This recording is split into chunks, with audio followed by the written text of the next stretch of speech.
इसमें लिखा हुआ है 97 नंबर क्वेश्चन में एक व्यक्ति अपनी आमदनी का 75% खर्च करता है।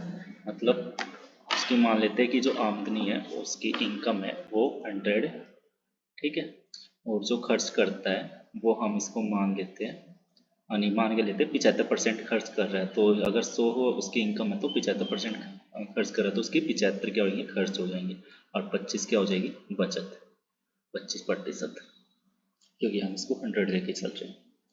अब कह रहे हैं कि उसकी आमदनी 20% बढ़ जाती है, तो 100 थी पहले और 20% बढ़ गई तो कितनी होगी, 120। तो वह अपने खर्चों में भी 10% की बढ़ोतरी करता है। तो पहले कितने थे खर्च इसके, 75%। अब इसके में भी 10% इंक्रीज कर दे, मतलब अगर 100% होते इसके खर्चे, 10% इंक्रीज कर देता तो कितने हो जाते, 110। इसी तरह 75 है और 10% कितना होएगा 75 का, 7.5। तो इतना इसने इंक्रीज कर दिया, पहले 75 था अब 7.5 इंक्रीज कर दिया, मतलब 10% इंक्रीज कर दिया, तो कितना हो गया 82.5। तब इसके खर्चे कितने हो गए 82.5।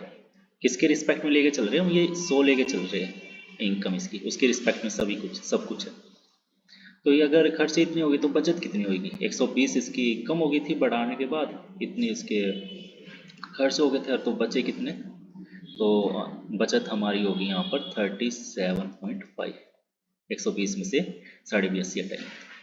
तो इसने क्या बोला है कि उसकी बचत में बढ़ोतरी होगी, तो उसकी बचत में कितनी बढ़ोतरी होगी वो बताना है। तो बचत ये दोनों है, तो इतनी बढ़ी उसकी, मतलब जो बचत थी पहले इतनी थी, ठीक है, परसेंटेज में बताना है। तो इतनी बढ़ी है उसकी, तो परसेंटेज में बताना, तो इसको 100 से मल्टीप्लाई करो, और जो स्टार्टिंग हमारी जिसके रिस्पेक्ट में बढ़ोतरी हुई है बचत में, कितनी थी स्टार्टिंग में, 25, वो लिख दिया मैंने।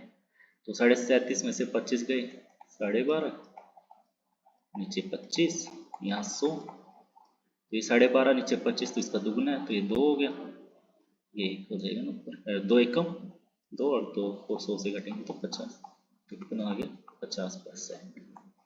तो ये हमारा 97 का क्या आएगा, 50%।